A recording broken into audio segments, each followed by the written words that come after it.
আসসালামু আলাইকুম এভরিওয়ান, আশা করি সকলে ভালো আছো।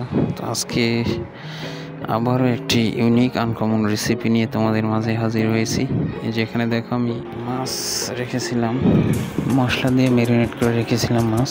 তো এখানে নিয়ে নিয়েছি আমি 3-4টা পেঁয়াজ, একটা রসুন, পুরো একটা রসুন এখানে নিয়ে নিয়েছি।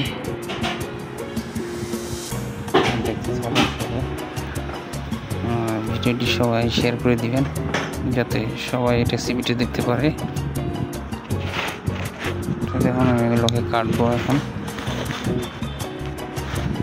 এরকম নিত্য নতুন রেসিপি পেতে আমার পেজটি ফলো দিয়ে পাশে থাকো। তো চলো সবাই সাথেই থাকো আর দেখতে থাকো, আমি দেখতে থাকবো কী রান্না করি।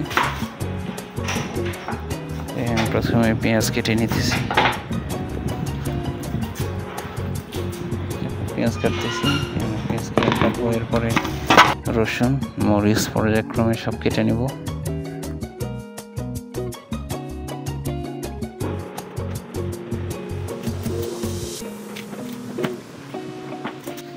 তো এখানে দেখো আমি পেঁয়াজগুলোকে কুচি কুচি করে স্লাইস করে নেব।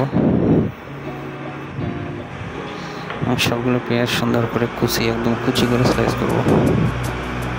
দেখতে থাকো সবাই। এই দেখো এখানে